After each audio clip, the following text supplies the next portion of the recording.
babae sa septic tank 4. Lagi naman siya lumalabas, yung babae sa septic tank, pagka meron kailangan pansinin o meron kailangan pagbigyan ng konting caution or konting babala. Like for example, sa septic tank 1, ang gusto natin sabihin doon was, uy, hinahinay naman sa poverty porn. So, sa part 2 naman, parang, wala naman ibang kwento kundi romantic comedy. And then sa part 3 naman, parang, teka muna, bakit ito binabago yung kasaysayan? Gumawa lang kayo ng pelikula, may karapatan na kayo magbago ng kasaysayan. So, dito naman sa part 4, the iteration, I think lumabas yung babae sa septic tank because, as they say, we are at the golden age of Philippine theater. Pero, I think it's also a good time for us to analyze, is it really the golden age of Philippine theater?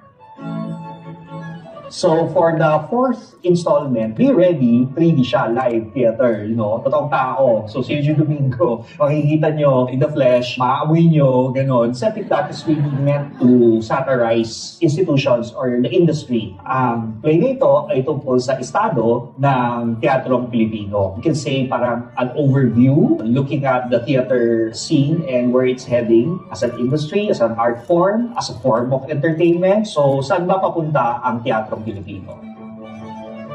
So una, nung sinabi nila sa akin na gagawa ng ang babae sa septic tank for the theater, sabi ko talaga, syempre hindi pwede hindi si Eugene Domingo, kailangan siya talaga. And then, nung okay na yun, ang susunod na is, what will it be about? It has to be a play about making a play. Kasi ganun ang framework ng septic tank. It's about this medium making this medium. And then, I was confronted with, what about it? Diba? So, naisip ko, grabe, sobrang daming productions ng plays every year. I think after the pandemic, talagang nag-boom talaga yung theater. Like, people are really motivated by what you would call FOMO. And then, ang laki rin na factor na social media na to push that FOMO. Inisip ko muna kung ano yung gagawin kong kwento. So, naisip ko, play within a play. Ano yung play na nasa loob ng play? I was determined to do a very old play. And then, the process started with casting. So, along with Eugene Domingo, we had to cast actors who are somehow related to Eugene Domingo. My first job was to interview all of them because they will be playing the role of as themselves, a hyper-real version of themselves. So para maisulat ko sila, kailangan ko silang makilala kahit pa paano. So, in-interview ko muna silang lahat and then I asked also the questions like what theater really means for you, why are you still in the theater when you already have all these options, in front of you. And it's only after that interview na saka ko lang siya kayang isulat kasi based pa rin sa kanila yung pagkakasulat ng dula. So, medyo iba yung proseso. So, hindi naman talaga para 100% them, but aspects of them.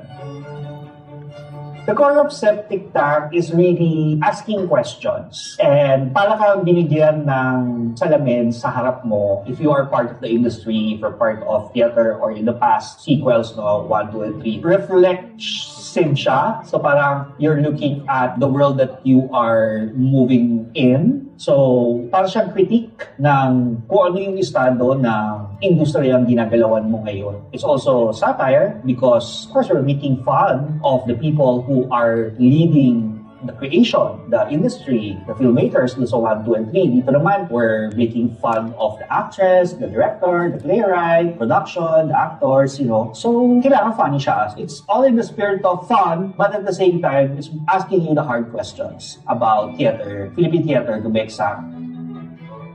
I think the audience will expect a lot, of course, laughter, irreverence, a lot of daring. We're really pushing the envelope here, guys. So, a lot of meta moments, a lot of name dropping. Basta marami. And spectacle. I mean, expect some spectacular scenes also from the team headed by our director, Maribel. Siguro expect a lot of fun. And when you go out of the theater, siguro tataramin mo talaga sa sarili mo. Parang, ang galing ng teatrong Pilipino. Pero saan nga ba siya talaga mapunta?